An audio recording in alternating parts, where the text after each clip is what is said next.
بسم اللہ الرحمن الرحیم۔ السلام علیکم ناظرین محترم، تاریخ انسانی میں کچھ عورتیں اس قدر گنہگار اور بدعمال ثابت ہوئی ہیں کہ اللہ رب العزت نے ان کا ذکر اپنی نازل کردہ کتابوں میں بیان فرما کر انہیں آئندہ آنے والی اقوام کے لیے ایک مثال بنا دیا ہے۔ دنیاوی لذتوں کی طالب یہ عورتیں بے شمار انسانوں کی گمراہی کا باعث بنی، بلکہ اللہ کے بعض جلیل القدر انبیاء علیہ السلام کے قتل میں بھی پیش رہی۔ تو آئیے ناظرین جانتے ہیں آسمانی کتابوں میں درج ان بدنصیب اور بدخصلت عورتوں کا احوال۔ حضرت لوط علیہ السلام کی بیوی اردن اور اسرائیل کی سرحدوں پر، جہاں آج ڈیڈ سی یعنی بحیرہ مردار نامی ایک بدبودار اور نمکین پانی کی جھیل موجود ہے۔ نمک سے بھری اس جھیل میں آج زندگی کا کوئی نام و نشان تک نہیں موجود۔ تاہم ناظرین، آج سے ہزاروں برس پہلے یہ انتہائی زرخیز اور معدنیات سے بھرپور خطہ تھا، جہاں سدوم اور گمورہ نامی شہر آباد تھے۔ یہی وہ قوم تھی جہاں اللہ تعالیٰ نے حضرت لوط علیہ السلام کو نبی بنا کر بھیجا تھا۔ اس قوم کا گناہ انتہائی شدید اور غلیظ تھا، ایسا گناہ جو اس سے پہلے نسل انسانی میں کسی نے انجام نہ دیا تھا۔ ان کے مرد مردوں سے جبکہ عورتیں عورتوں سے غیر فطری طور پر بدفعلی کرتی تھی۔ حضرت لوط علیہ السلام کی زوجہ، جن کا نام مورخین وائلہ بیان کرتے ہیں، یہ بظاہر تو حضرت لوط علیہ السلام کی بیوی تھی، لیکن اندرونی طور پر اسی قوم یعنی قوم سدوم کی ہم خیال تھی۔ ناظرین، اس سے زیادہ بدنصیبی کی بات کیا ہوگی کہ اللہ کے ایک پیغمبر کے ساتھ اپنی پوری زندگی بسر کرنے کے باوجود یہ عورت ہدایت کو نہ پا سکی۔ جب حضرت لوط علیہ السلام کی قوم نے آپ کی باتوں کو انسنا کر دیا، تب اللہ تعالیٰ نے اپنے چند فرشتے انتہائی خوبصورت نوجوانوں کی صورت میں اس بستی میں بھیجے۔ حضرت لوط علیہ السلام کے گھر میں قیام پذیر ہوئے۔ حضرت لوط علیہ السلام کی بیوی جو در پردہ اپنی قوم سے ملی ہوئی تھی، اس نے یہ خبر جا کر اپنی قوم میں سنا دی، اور قوم سدوم نے لوط علیہ السلام کے گھر کو چاروں اطراف سے گھیر لیا۔ تب اللہ کے بھیجے ہوئے ان فرشتوں نے حضرت لوط علیہ السلام کو قوم سدوم پر عذاب نازل کی جانے کی خبر دی اور آپ کو اپنے اہل خانہ کے ساتھ یہاں سے نکل جانے کو کہا۔ حضرت لوط علیہ السلام ابھی راستے میں ہی تھے کہ اس قوم پر کیمیائی پتھروں کی بارش شروع ہو گئی۔ آپ کی زوجہ جو مڑ مڑ کر اپنی قوم کو دیکھتی اور اس کی حالت پر بین کرتی تھی، وہ بھی اپنی قوم کے ساتھ ہی عذاب کا شکار بنی۔ سدوم کے پہاڑوں میں آج بھی وائلہ کی باقیات محفوظ ہیں، جسے لوز وائس پلر کہا جاتا ہے۔ حضرت لوط علیہ السلام کی بیوی کا تذکرہ بائبل کے ساتھ ساتھ قرآن مجید میں کئی مقامات پر ہوا ہے۔ حضرت نوح علیہ السلام کی بیوی، حضرت نوح علیہ السلام کی قوم نوح انسانی کی وہ پہلی قوم ہے جو شرک جیسے گناہ میں مبتلا ہوئی۔ اس قوم نے اپنے نیک اور صالح افراد کی بت تراشی اور ان کی عبادت و تعظیم شروع کر دی۔ اللہ تعالیٰ نے حضرت نوح علیہ السلام کو اس قوم پر مبعوث فرمایا، تاہم یہ قوم اس قدر سرکش اور نافرمان تھی کہ یہ آپ کے گھر میں داخل ہو کر آپ کا گلا گھونٹتی اور آپ کو نڈال کر کے بے یار و مددگار چھوڑ جاتی۔ آپ کو مجلسوں میں مارا پیٹا جاتا اور وہاں سے دھتکار دیا جاتا۔ حضرت نوح علیہ السلام کی بیوی ان کافروں سے ملی ہوئی تھی۔ مفسرین مورخین حضرت نوح علیہ السلام کی بیوی کا نام والہ یا والخہ بیان کرتے ہیں۔ یہ نہ صرف کافر تھی بلکہ اس کا رہن سہن بھی کافروں جیسا ہی تھا۔ کفر اور حضرت نوح علیہ السلام سے دشمنی میں یہ اپنی قوم کے ساتھ شریک تھی۔ یہ کافروں کی محفلوں میں شریک ہو کر حضرت نوح علیہ السلام کو دیوانہ و مجنوں قرار دیتی، نعوذ باللہ، اور اپنے بتوں کی بڑائی اور عظمت بیان کرتی۔ جب کوئی آدمی کفر و شرک کو چھوڑ کر ایک خدائے وحدہ لا شریک پر ایمان لے آتا تو یہ عورت اپنی قوم میں جا کر اس کی مخبری کرتی اور یہ لوگ ایمان لانے والے اس شخص پر عرصہ حیات تنگ کر دیتے۔ وائلہ نام کی اس عورت نے حضرت نوح علیہ السلام کے بیٹے یام کو بھی کفر و گمراہی میں مبتلا کر دیا تھا۔ لہٰذا آپ کا یہ بیٹا بھی کافروں کے راستے پر چل کر آپ کی مخالفت کرتا۔ اللہ تعالیٰ نے اس عورت کی کفر اور بدبختی کی نشاندہی اپنی کتاب قرآن مجید میں کی ہے، جبکہ اس کا تفصیلی احوال بائبل میں بھی درج ہے۔ جب اللہ تعالیٰ نے قوم نوح پر سیلاب عظیم کا عذاب نازل کیا تو حضرت نوح علیہ السلام کی یہ بیوی اپنے کافر قوم کے ساتھ ہی لقمہ اجل بن گئی۔ دلائلہ وہ عورت ہے جس کا نام پچھلے ہزاروں سال سے بے وفائی اور دغا بازی کے لیے مشہور ہے۔ دلائلہ کا ذکر نہ صرف بائبل میں ہی موجود ہے بلکہ بہت سے اسلامی مفسرین نے بھی اس واقعے کو اپنی تفاسیر میں بیان کیا ہے۔ واقعہ کچھ یوں ہے کہ حضرت موسیٰ علیہ السلام کی وفات کے بعد جب بنی اسرائیل قوم عمالقہ کی محکوم بن گئی، تب اللہ تعالیٰ نے اس قوم میں ایک انتہائی طاقتور شخص سیمسن کو پیدا کیا۔ سیمسن اس قدر طاقتور تھا کہ یہ تنہا ہزار افراد کو موت کے گھاٹ اتار دیتا۔ قوم بنی اسرائیل نے اس کی یہ صلاحیت دیکھتے ہوئے سیمسن کو اپنے قاضی کے عہدے پر فائز کیا اور اس کی طاقت کے بلبوتے پر قوم عمالقہ پر فتح حاصل کرنے کے خواب دیکھنے لگے، جبکہ دوسری طرف جب قوم عمالقہ بازوری قوت سیمسن پر قابو نہ پا سکی، تب انہوں نے اپنی قوم کی ایک انتہائی خوبرو حسینہ دلائلہ کو سیمسن کی طاقت کا راز دریافت کرنے کے لیے اس کے پاس بھیجا۔ سیمسن اس کے ناز و انداز اور خوبصورتی کا دیوانہ ہو گیا، یہاں تک کہ اس نے دلائلہ پر یہ راز منکشف کر دیا کہ اس کی عظیم طاقت کا راز اس کے لمبے بالوں میں پوشیدہ ہے۔ ایک رات موقع پاتے ہی دلائلہ نے سیمسن کے لمبے لمبے بال کاٹ دیے۔ اسی رات قوم عمالقہ نے سیمسن پر حملہ کیا اور اس کی دونوں آنکھیں پھوڑ ڈالی اور اسے ایک کال کوٹھڑی میں قید کر دیا گیا۔ پھر ایک دن جب قوم عمالقہ سیمسن پر فتح کا جشن منا رہی تھی اور اسے سب کے سامنے ضد و کوب کیا جا رہا تھا، تب سیمسن نے اللہ تعالیٰ سے اپنے گناہوں پر توبہ طلب کی۔ اس توبہ کے نتیجے میں سیمسن کی کھوئی ہوئی طاقت دوبارہ بحال ہو گئی۔ جن دو ستونوں کے درمیان اسے باندھا گیا تھا، سیمسن نے اسے اپنے زور بازو سے ان دونوں کو توڑ دیا۔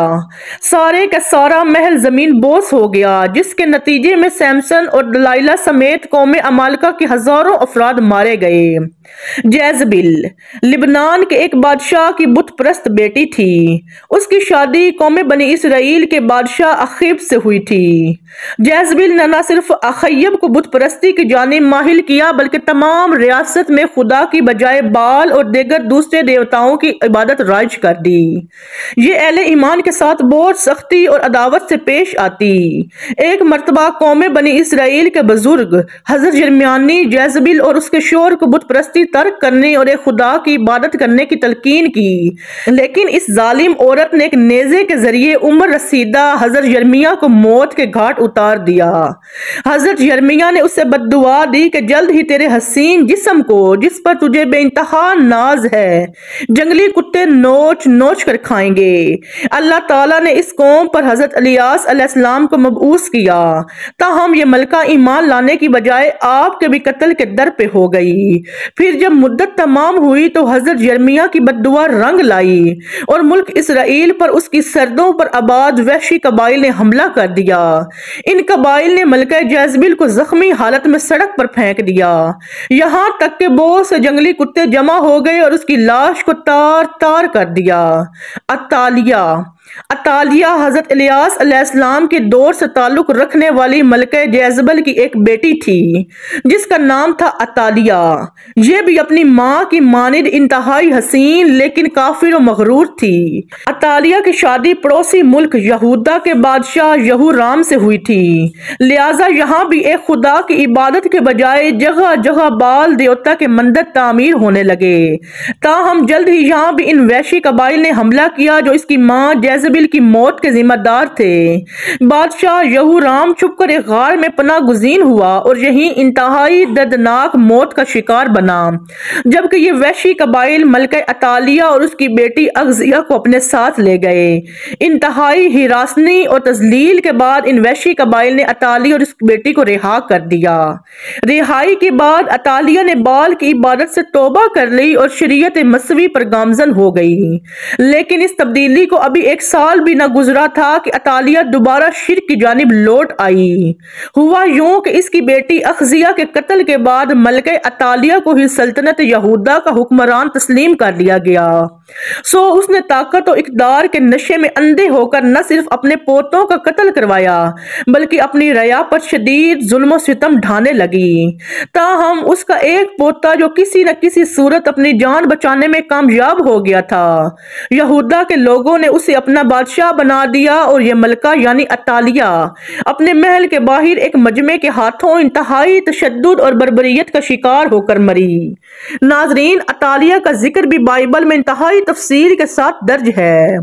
ہیروڈیاس کو اگر تاریخ انسانی کی سب سے گناہگار عورت کہا جائے تو غلط نہ ہوگا، کیونکہ یہ عورت اللہ کے ایک نبی حضرت یحییٰ علیہ السلام کے قتل کی ذمہ دار ہے۔ ناظرین، یہ حضرت عیسیٰ علیہ السلام کی پیدائش سے چند برس پہلے کا واقعہ ہے کہ ہیروڈیاس نامی ایک غریب لیکن انتہائی حسین و جمیل لڑکی فلسطین کے حکمران خاندان کی بہو بن بیٹھی۔ ابتدا میں اس کی شادی شہنشاہ ہیروڈ کی دوسرے بیٹے فلپ سے ہوئی اور اسی سے ہیروڈیاس کے ہاں ایک لڑکی پیدا ہوئی۔ جب تقسیم وراثت کے وقت ہیروڈیاس نے دیکھا کہ زیادہ بڑی اور طاقتور مملکت فلپ کے بھائی اینٹیپاس کے حصے میں آئی ہے تو اس نے بھی اپنے شوہر فلپ کو چھوڑ کر اینٹیپاس سے بیاہ رچا لیا۔ ان دنوں اللہ کے ایک نبی حضرت یحییٰ علیہ السلام، جنہیں اہل کتاب یوحنا کے نام سے پکارتے ہیں، عوام الناس کی رشد و ہدایت کا فریضہ انجام دیتے تھے۔ ہیروڈیاس کو آپ کے حق پر مبنی باتیں پسند نہ تھی، اس لیے اس نے حضرت یحییٰ علیہ السلام کو گرفتار کروا لیا۔ ہیروڈیاس نے کئی مرتبہ کوشش کی کہ وہ اپنے شوہر اینٹیپاس سے آپ کے قتل کے احکامات جاری کروائے، تاہم اینٹیپاس ایسا نہ کر سکا۔ ہیروڈیاس کی بیٹی سلومی، جو اب جوان ہو چکی تھی، یہ اپنی ماں سے بھی زیادہ حسین اور خوبصورت تھی۔ جب اس نے حضرت یحییٰ علیہ السلام کے چہرے کا نور اور معصومیت دیکھی تو یہ آپ پر فدا ہو گئی اور اس نے آپ علیہ السلام کو دعوت گناہ دی، لیکن آپ نے اسے نظر اٹھا کر دیکھنے سے بھی صاف انکار کر دیا۔ اب یہ دونوں ماں بیٹیاں حضرت یحییٰ علیہ السلام کے بغض و عداوت میں جلنے لگی۔ ایک رات بادشاہ اینٹیپاس کی سالگرہ کے موقع پر سلومی نے اس کے سامنے انتہائی بے حیائی اور بے باکی پر مبنی رقص پیش کیا، جس پر اس نے اپنے تن پر موجود 7 لباس ایک ایک کر اتار ڈالے۔ یہ رقص اس قدر دل فریب تھا کہ بادشاہ دم بخود ہو کر کئی گھنٹے اسے دیکھتا رہا اور آخر میں خوش ہو کر سلومی سے دریافت کیا کہ مانگو، کیا مانگتی ہو؟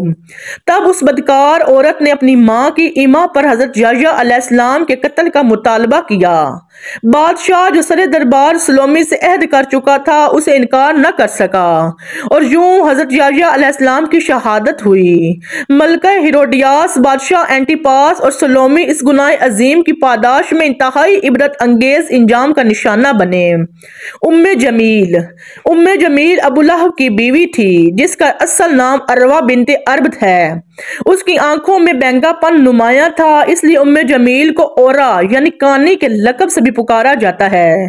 قرآن مجید میں اللہ تعالیٰ نے ابو لہب اور اس کی بیوی کا ذکر انتہائی سخت الفاظ میں کیا ہے، جس کی وجہ ابو لہب اور اس کی بیوی کی حضور اکرم صلی اللہ علیہ وآلہ وسلم سے وہ شدید عداوت تھی۔ دونوں آپ علیہ الصلوۃ والسلام کو تکلیف پہنچانے کا کوئی بھی موقع ہاتھ سے نہ جانے دیتے تھے۔ روایات کے مطابق ام جمیل حضور اکرم صلی اللہ علیہ وآلہ وسلم کی راہ میں کانٹے بچھایا کرتی تھی۔ جب سورت مسد نازل ہوئی تو ابو لہب کی بیوی ام جمیل غصے سے بے قابو ہو گئی اور یہ ایک بہت بڑا پتھر لے کر تمام مکہ میں آپ علیہ السلام کو ڈھونڈنے لگی۔ یہ حرم کعبہ میں حضرت ابو بکر صدیق رضی اللہ تعالی عنہ کے سامنے اس حالت میں آئی کہ اس کے منہ سے جھاگ نکل رہی تھی۔ اس دوران یہ حضور اکرم صلی اللہ علیہ وآلہ وسلم کے خلاف انتہائی نازیبا اشعار بھی پڑھتی جا رہی تھی۔ حالانکہ حضور اکرم صلی اللہ علیہ وآلہ وسلم اس وقت حضرت ابو بکر صدیق کے پاس ہی موجود تھے، لیکن ام جمیل آپ کو نہ دیکھ سکی اور پیر پٹکتی ہوئی یہاں سے روانہ ہو گئی۔ ام جمیل کا شمار ان خواتین میں ہوتا ہے جو پیغمبر اسلام اور اہل ایمان کے خلاف ہونے والے ہر اقدام میں آگے آگے رہتی تھی۔ ناظرین محترم، اسی امید کے ساتھ اجازت دیجیے کہ آپ کو میری ویڈیو پسند آئی ہوگی۔ ملتے ہیں بہت جلد ایک نئی تاریخی، تحقیقی اور معلوماتی ویڈیو کے ساتھ۔ اللہ حافظ۔